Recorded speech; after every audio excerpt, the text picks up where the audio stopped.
Where there is love, there is no demand, no expectation, no dependency. That is freedom. Jiddu Krishnamurti. In the grand theater of life, every gesture we make is a ripple cast into the vast ocean of existence. In ancient traditions, particularly from Sanskrit origins, the word karma arises, meaning action. But this word isn't mystical or moralistic. It is mechanical. Every deed, every thought is a seed planted in the soil of consciousness. In time, it blossoms, not always visibly, not always fairly, but always inevitably. Karma doesn't reward or punish.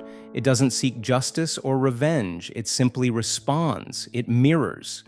Much like gravity, it is a law, impersonal, indifferent, inescapable. The fruit born from our actions isn't a result of intention but of nature. What is sown must sprout, what begins must complete its cycle.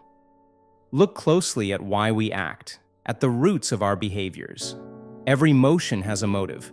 We love because we feel lonely. We strive because we seek validation. We hate because we feel threatened. Our actions, far from being free, are shackled to causes, emotional needs, insecurities, or survival instincts. In that sense, every choice is a response, a reaction, a mechanical unfolding of conditions already in motion. And therein lies the tragedy. As long as action is born of cause, it is not free, it is conditioned. And conditioned actions carry with them the inevitable byproduct, suffering. Let us bring this understanding into our relationships. What draws us toward others? Often it is not love but loneliness, a void, a craving for companionship, for touch, for emotional security. When someone fulfills this, we experience pleasure. And pleasure, once tasted, breeds attachment. The mind, fearing the uncertainty of its loss, seeks permanence. But life refuses to conform. The moment we cling, the dance of impermanence begins to tear at the edges of our comfort. We try to preserve what was never meant to be preserved, a feeling, a moment, a connection. And in this struggle, fear arises. Fear of loss, fear of betrayal, fear of change. From fear comes control. We attempt to possess, to cage, to mold others into predictability. And when that fails, suffering follows. What happens when love becomes possession? When care becomes control? The world offers sobering statistics. Nearly 20% of murder victims between 1980 and 2008 were killed by an intimate partner.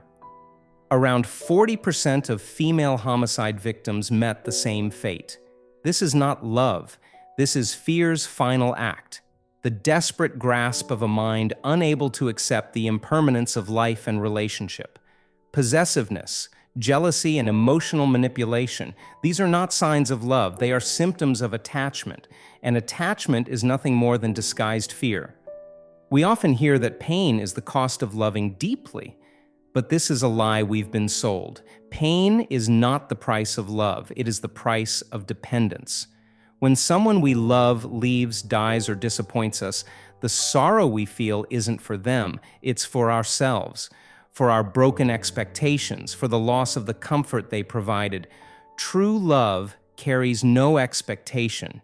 It does not demand exclusivity. It does not measure worth through loyalty. It simply is, radiant, unconditioned, and present. Love, in its purest form, asks for nothing. It is the absence of self, and thus the absence of suffering. Even our instinct to have children, when examined closely, often emerges from a similar void. A yearning to complete oneself, to extend oneself, to fulfill a dream or legacy. Desire is always about the self. Even noble desires, to care, to serve, often carry within them a quiet whisper, "I want to feel good about myself." And so the child becomes a mirror for the parent's hopes and regrets, a vessel into which the parent pours dreams unfulfilled, companionship sought, or significance longed for.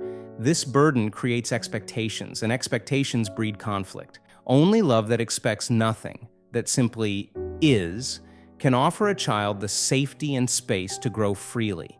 Suffering, when it arises, is not our enemy. It is our teacher.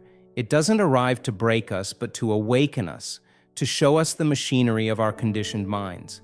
It reflects our inner poverty, how our actions are steeped in lack, our relationships steeped in need. Rather than fleeing suffering, we must turn toward it, sit with it, listen. It asks, can you live without motive? Can you act without expecting a return? There is one action that meets this challenge, one force that moves without cause: love. Love is the end of becoming. It is action without a why. It is a flame that lights without consuming. In its presence, time dissolves. The past no longer holds us. The future no longer lures us, only now remains. Look around. The wars, the betrayals, the manipulation, the loneliness. These are not born from a lack of love. They are born from the failure to understand love. What we call love is often just desire in disguise. We want, we chase, we cling, and we call it affection. But true love does not seek fulfillment. It is already whole. Can one live without accumulating, without collecting psychological baggage, past wounds, grudges, unmet desires? Can one be like the sky, open, ever-changing, yet untouched? To live this way is to enter a space of deep presence, a space untouched by thought, time, or memory. In such a state, fear fades, control becomes irrelevant, and love, true, unconditioned love, becomes possible. So we return to the fundamental question: can love exist where suffering is? And the answer is quietly profound: no. Where there is suffering, love is absent. And where love truly is, suffering has no home. Ask yourself, can I let go of needing life to give me what I want? Am I willing to embrace impermanence instead of resisting it? Can I act, love, care, serve without needing anything in return? When the answer becomes yes, even briefly, a door opens. Not to more pleasure or more control, but to freedom. And in that freedom, love begins.